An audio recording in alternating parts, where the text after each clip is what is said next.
이 시각 국회에서는 내년도 예산 심사가 한창입니다. 오늘은 국회법에서 정한 예결위의 의결 시한 마지막 날입니다. 네, 여야 의원들은 조금 전인 오전 10시부터 예산 심사를 재개했습니다.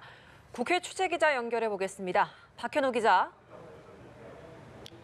네, 예결위 소속 의원들은 법정 시한인 오늘 자정 안에 예산안 심사를 일단 마무리 짓는다는 계획입니다. 오늘 새벽 2시 반까지 심사를 진행한 뒤 말씀하신 것처럼 조금 전인 오전 10시부터 마지막 날 심사가 시작이 됐는데요. 현재 전체 예산안 중 80% 정도에 대한 심사를 마친 것으로 전해지고 있습니다.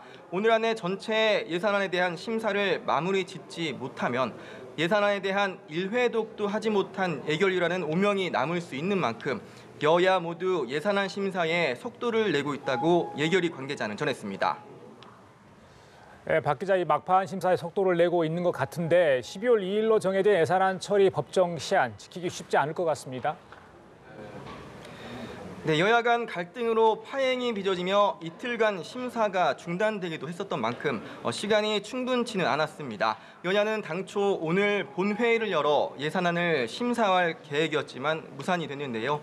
헌법상 예산안 심사 시한인 12월 2일이 휴일이기 때문에 법정 기한 내 처리도 사실상 어려워졌습니다. 앞서 예산안 전체를 1회독하는 걸 목표로 하고 있다고 말씀을 드렸는데 처음부터 끝까지 우선 모두 살펴보기 위해 여야 간 의견차가 큰 부분에 대해서는 우선 보류하고 진행을 한 상태입니다.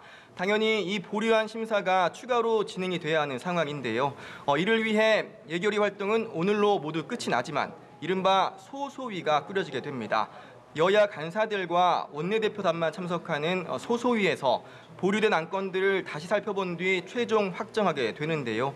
예결위 입장에서는 보류안들에 대한 최대한 신속한 심사를 위해 불가피하게 소소위를 꾸리는 관행이 있다는 입장이지만 각 당별로 소수만 참여하는 데다 회의 기록도 남지 않아 밀실, 깜깜이 심사라는 비판은 올해도 피할 수 없게 됐습니다.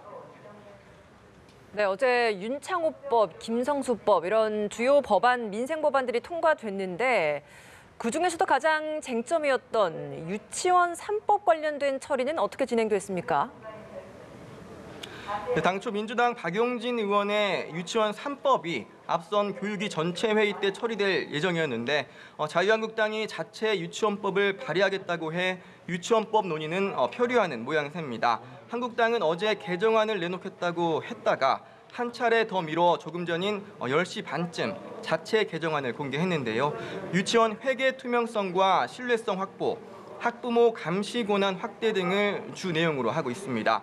한국당은 국민들이 유치원 사태의 본질을 파악할 수 있도록 법안 소위 심사 내용을 국민들에게 공개하겠다고 강조했습니다. 예, 그리고 청와대가 특별감찰관 비의혹과 관련해 감찰반 전원에 대해 교체 결정을 내렸는데 이와 관련한 여야 반응 나온 게 있습니까? 네, 민주당 홍영표 원내대표는 청와대에서 그런 일이 있어서는 안 된다고 지적했습니다. 홍 원내대표는 오늘 오전에 기자들과 만나 청와대에서 적절한 조치를 취할 것이라며 이같이 밝혔는데요. 반면 한국당 김성태 원내대표는 조국 수석이 제 역할을 못해 직원들 기강이 해이해졌다며 사퇴를 촉구했습니다. 지금까지 국회에서 연합뉴스 TV 박현우입니다.